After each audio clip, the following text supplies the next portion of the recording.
Well, here we go again.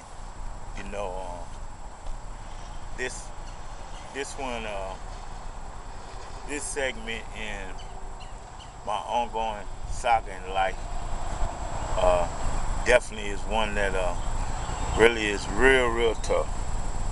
Not that any of the other ones aren't, but there were some things instilled in me as as a young kid that are that have caused a lot of my problems in my life. And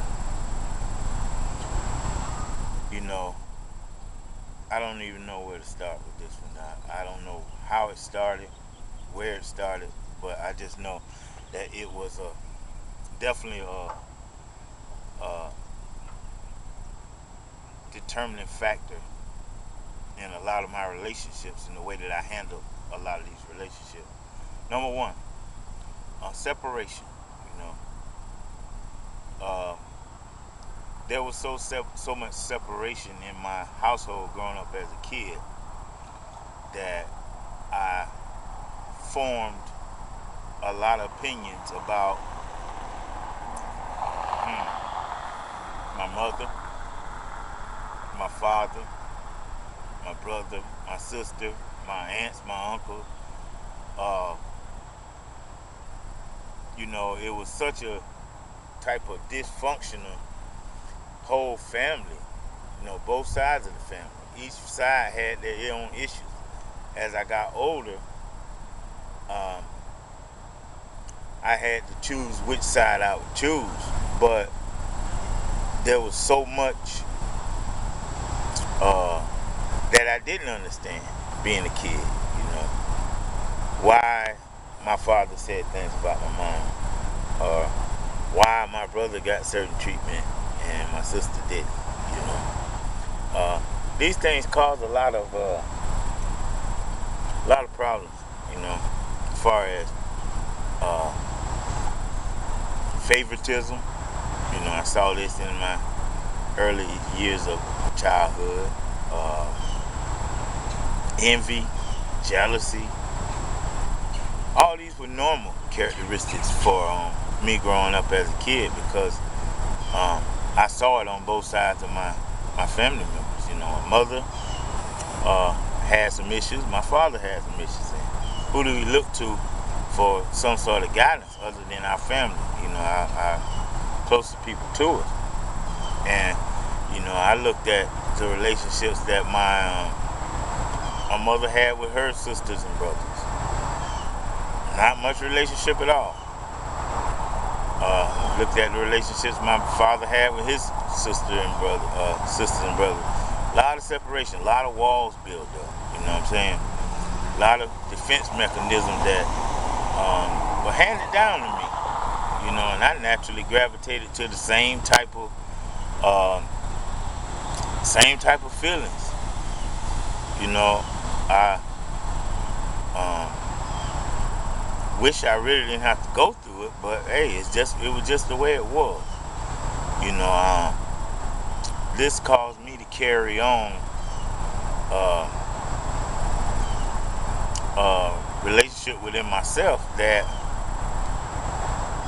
wasn't healthy at all. I was able to separate myself and not give a damn what nobody thought because it was what I knew. It was natural. It was a comfort zone for me.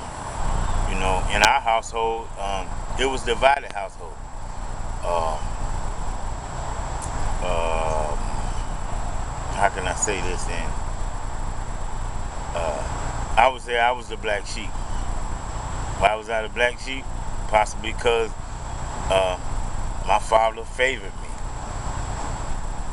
and I gravitated to his lifestyle. I did the things that my father did. Um, kind of the opposite with my sister and my brother. They were more of the way that my mother was. In some sense, I don't know. I know deep down inside, I grew to have some ill feelings for my close family members, my sister and my brother. My mother, The only one I really accepted was my father, and he was the one that showed me a lot of things that definitely weren't healthy in my life. You know, I really hate that I had to go through what I did, but now at the age I am now, you know, I gotta bury those hatches. You know, I gotta let those resentments go that I may have held on for so many years, and you know, has stopped my growth in just being a human being. Uh, somewhere in the Bible it says, "How can you come to God if you can't forgive your brother?" You know, so uh,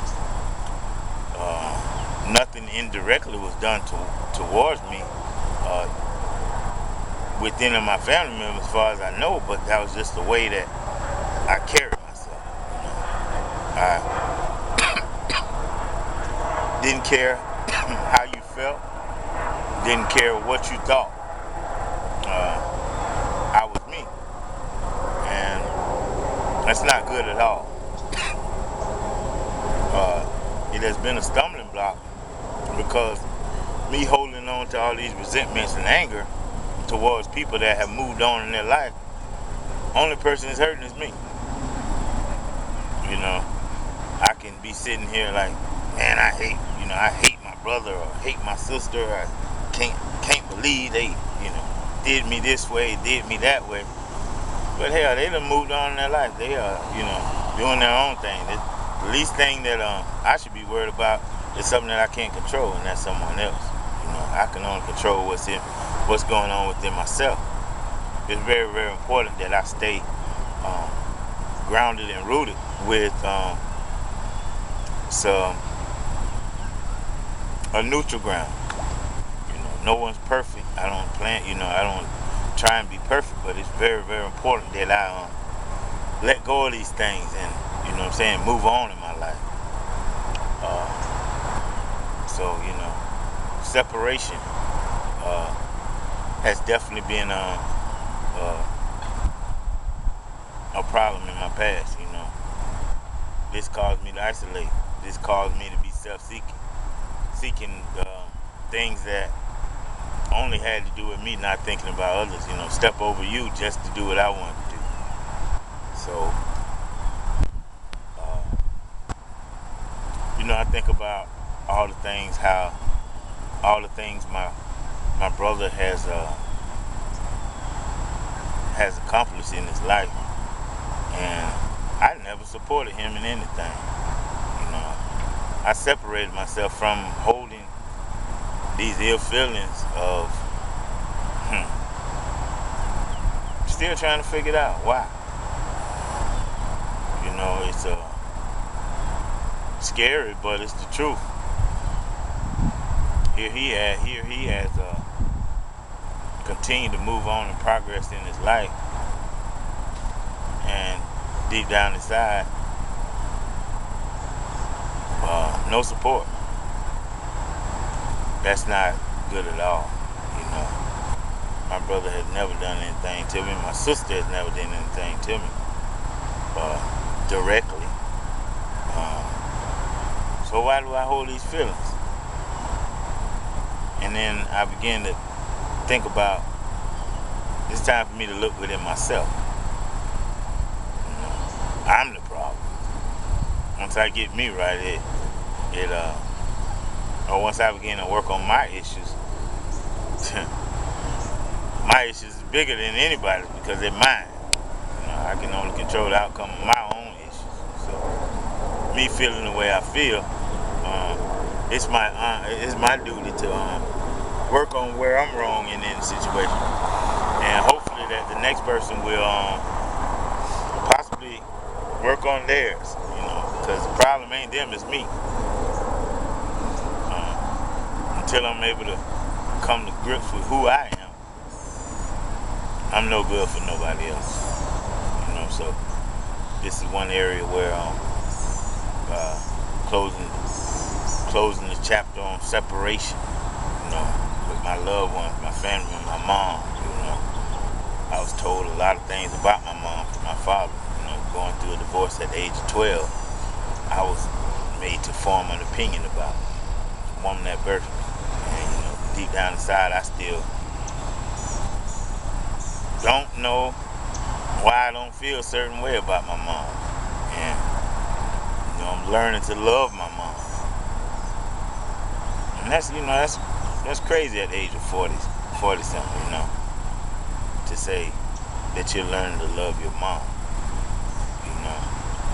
And I guess that would say that I'm learning to love me, because if I can't love me, there's no way I can love anybody else. I don't care who the person is. That's basically in a nutshell. If I don't give a damn about my life, how can I give a damn about yours? So I would say now I figured out something. The separation is caused by not loving myself. Once I begin to love myself, I'm open to love others and have feelings for others. But as long as I stay within myself of all this build up anger and resentment, there's no way I can move on. So I just wanted to share that piece, because it definitely has been a stumbling block in my life. And I just thank you for you allowing me to share once again with you, and thank you for taking time out to hear my story. Sometimes you can look at a person and say, man, he's doing good, he's doing better than he was, but deep down inside I'm still working on a lot of issues. And it's real important that I stay focused on doing the right thing and dealing with these hidden issues, because I can look good on the surface, but deep down inside I'm separated, deep down, deep under the surface.